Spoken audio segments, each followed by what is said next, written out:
So what if ang work ninyo is walang siguradong schedule, and so hindi kayo sure if possible ba na makapag-shift kayo to freelancing? Kasi dito si Yeli, sana tama yung basa ko, gusto sana niya mag part-time kaso mahirap kasi yung work niya weekly shifting, and he's kind of curious kung possible ba na makahanap pa rin ng freelancing gig, and the quick answer is yes. Ngayon kung magsisimula ka pa lang, ang unang-una mong iisipin is yung pag-aaralan na skill set, or possible na marunong ka naman na nito is yung nasa creative side or yung mga output based. At the top of my head, SMM, copywriting, video editing, SEO. Ngayon, kung ikaw naman ay medyo nasa may technical side, or halimbawa andun ka sa medyo analytic ganyan, you can do web development, web design, graphics design, data analyst. Marami pa rin mga positions na output-based din naman, kagaya ng Amazon Virtual Assistants. So maraming opportunities. You just have to first ask yourself, ano muna yung kaya mong gawin sa computer, sa internet, ganyan. And then,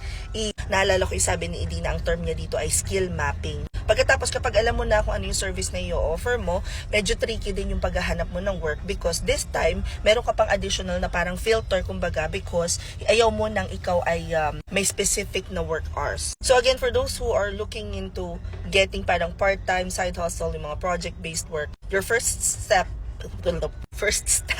should be ano yung i-offer mo na service. Mag-start ka na i-develop yung iyong skill set na yon, yung iyong portfolio, lalo na dito sa side na to kasi pag output-based, most of the time naghahanap sila ng portfolio. You can try working with family or friends, or even yung ginagawa mo talaga sa work ngayon. Kung kaya mo magawa ng mga mock projects, simulan mo na. And then, i-explore mo na yung mga platforms na kagaya ng Upwork, online jobs, LinkedIn, Epic Career. And may papakita ako sa inyo guys na bagong platform, ClickPick Job.